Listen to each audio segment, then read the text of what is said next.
Just sat down with Trevor. Trevor Owen is the BIM manager with Hilti. Yes. And Cody Nowak brought him over to me and wanted to introduce him to me. Trevor's fairly new with Hilti, a couple months, you said? Started a couple months ago. Awesome. Right. Anyway, Trevor and I were just talking a minute ago about some of his wants, needs, and desires, and he also mentioned they're going to be at AU 2018 this year in a big way. So as I shared with him, BIM Object will be there in a big way as well, and we'll be doing a lot with our stream, which is our media channel, and hoping to engage Trevor and some of his folks with what we're doing there as well. So Trevor, just share with you for a minute anything you want really, but yeah, kind of what we were just discussing. Yeah, so we're making a big splash at Autodesk University this year. We're really building off of the concept of model, build, and operate. And we have tools and solutions for each one of those concepts. And I work in the modeling side, and the BIM side, and we are really revamping a Revit plugin today that works for the workflows for our customers today. Changing we're about 10 steps they have to go through to about 3. So instead of having to export to one file type, bring it back in. Now they can stay within their offering software, within their normal workflow, instead of having to leave and come back. So we're really excited about that. We're excited about our on the BIM Object platform. We know a lot of users use that for our anchors, for our fire stopping products.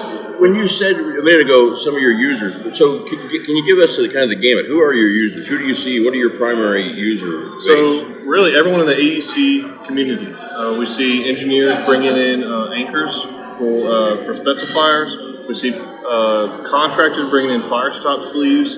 They will bring them to Revit, break them down, the parameters. We actually learn from them on how they're using our families from BIM objects. They'll embed points within them, and we also cater to the architects as well, because we have a BIM CAD library that can bring our families, our blocks into their drawings for details.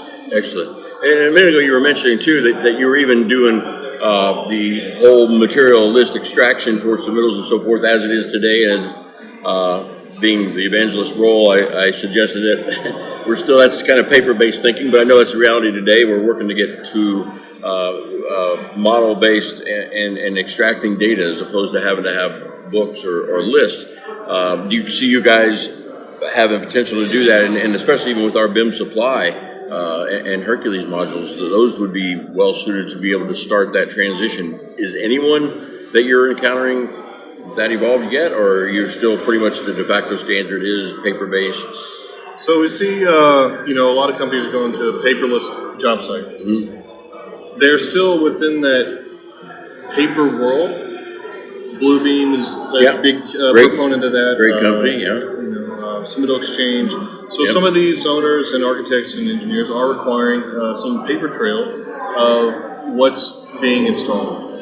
And so it's not a required step, but it's an option of a button at the bottom of the plugin that if you want to extract a submittal booklet, you don't have to thumb through a website, put in part numbers, and hope you find the exact part.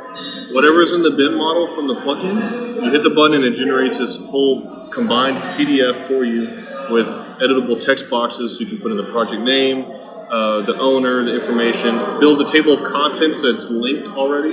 Excellent. So it's not building thousands of products that we own in one mass PDF. It's saying, hey, whatever's in the BIM model, here's your PDF. So you're leveraging the data out of the model essentially and just happen to use that paper-based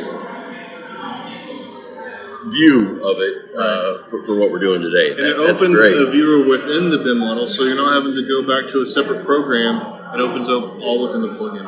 And one of your questions to me a minute ago was that, of course, BIM Object has had a pretty long history with Hilti in our European markets, for sure. And it's a little more mature there in some ways because BIM Object's only been here for a year and a half, really, for largely speaking.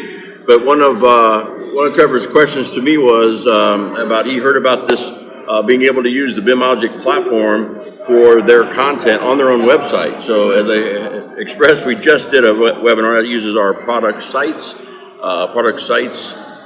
feature within BIMobject. So how do you see that's going to help you though? Because some of the pushback we get from other building product manufacturers is that they want their content on their site, even if it's also on BIMobject. But you're kind of defying that, going to what we call a single source of truth. Right. How do you see that helping you?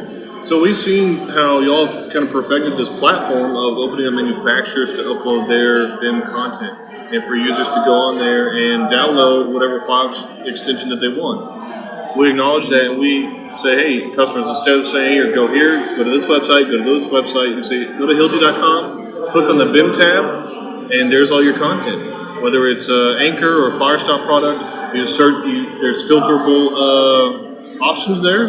You don't have to know the exact part number. You can just filter by high-level categories, and we think it's great. Fantastic.